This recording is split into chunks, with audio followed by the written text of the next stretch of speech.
प्रभाकर, पहले आपके पास आ रही हूं। कल ईडी की तरफ से जो खुलासा हुआ कि अरविंद केजरीवाल ने ये कहा है कि जो विजय नायर था वो मुझे नहीं बल्कि आतिशी और सौरभ भारद्वाज को रिपोर्ट करता था, यानी सीधे तौर पर कल ईडी का वो खुलासा और आज आतिशी का एक बार फिर ऑफर देने की बात, कहना कि बीजेपी में शामिल होने का उन्हें भी ऑफर मिला है।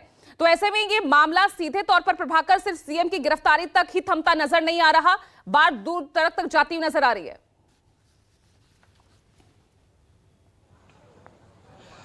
निश्चित तौर पर पूजा, देखिए, जब कल ये खबर आई और ईडी ने कोर्ट में जब ये बात कही कि विजय नायर आतिशी और सौरभ भारद्वाज को रिपोर्ट कर रहा था, ये बात अरविंद केजरीवाल ने कही है, उसके बाद से ही ये कयास लगाए जाने लगे। उसके बाद ये चर्चा होने लगी कि अरविंद केजरीवाल के बाद अब निशाने पर, ईडी के निशाने पर आतिशी होंगी और उसके बाद से सौरभ भारद्वाज होंगे।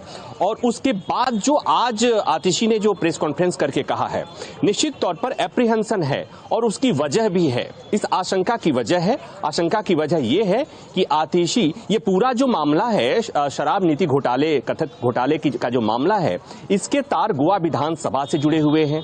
ये मनी ट्रेल और जो इस में जो पैसा और किकबैक की जो बात हो रही है, कहा यह गया कि वो पैसा गोवा विधानसभा के दौरान वो खर्च किया गया। आम आदमी पार्टी ने जो शराब कारोबारियों से पैसे लिए किकबैक के तौर पर, वो गोवा विधानसभा में खर्च किए गए।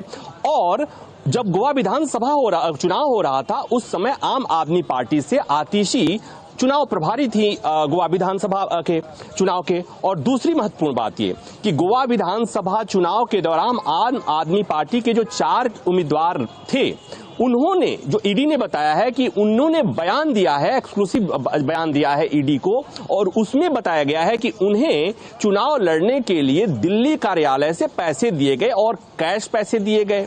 तो कुल मिलाकर ये कि आतिशी का नाम अब ये शराब नीति घोटाले में आतिशी का नाम जुड़ गया है। और एक तरफ गोवा विधानसभा के उम्मीदवारों के द्वारा नाम जोड़ा जाना, और उसके बाद विजय नायर रिपोर्ट करता था, ऐसा जब ईडी कह रही है कि अरविंद केजरीवाल खुद कह रहे हैं, अरविंद केजरीवाल खुद ये बात कह रहे हैं कि विजय नायर सौरभ भारद्वाज को रिपोर्ट कर रहा था। तो इस बात को समझने की जरूरत है, ऐसे समझने की जरूरत है कि अरविंद केजरीवाल जेल गए, उसके बाद दिल्ली की सरकार चलाएगा कौन। तो इस संबंध में 2 बातें हुई। एक ये कि सुनीता केजरीवाल, अरविंद केजरीवाल सलाखों के पीछे रहकर चुनाव सरकार चलाएंगे, लेकिन वहां पर व्यवहारिक दिक्कत है, कानूनी दिक्कत तो नहीं है। व्यवहारिक दिक्कत यह है कि आखिर जेल के भीतर से सरकार चलेगी तो कैसे चलेगी, तो फिर विकल्प क्या होगा। तो विकल्प होगा, तो उस समय एक चर्चा जब चल रही थी, जबकि अरविंद केजरीवाल अगर जेल जाएंगे तो सरकार चलाएगा कौन, उसमें 2 नाम प्रमुखता से, आतिशी और सौरभ भारद्वाज। हालांकि बाद में यह बात अब दिखने लगी है कि सुनीता केजरीवाल राजनीतिक रूप से सक्रिय हो गई हैं और ऐसा लग रहा है कि वो परोक्ष रूप से सरकार वही चलाएंगी, वही चला रही हैं। लेकिन ये जो प्रोस्पेक्ट था इन लोगों के मुख्यमंत्री बनने का, या भविष्य में वो मुख्यमंत्री बन सकते थे, इस पर अब तलवार लटक गई। और अब ये बात कि कहीं न कहीं ये जो बातें कही जा रही थी कि अब तक पहले मनीष सिसोदिया की सत्येंद्र पहले से किसी और मामले में जेल में थे, उसके बाद से मनीष सिसोदिया की गिरफ्तारी हुई, उसके बाद से संजय सिंह की गिरफ्तारी हुई, और उसके बाद से अरविंद केजरीवाल की गिरफ्तारी हुई। तो ये बातें सबको पता है, मुझे लगता है कि पार्टी में और सरकार में सबको पता है कि अगर इस तरह से गिरफ्तारी हो रही है तो अगला शिकार कौन हो सकता है। तो अगला शिकार कौन हो सकता है, तो उसकी पृष्ठभूमि कल उसके दौरान, सुनवाई के दौरान अदालत में नाम आया। और उसके बाद वही वजह है कि अब आतिशी ये बात कह रही है कि चुनाव के पहले 4 नेताओं को गिरफ्तार कर लिया जाएगा।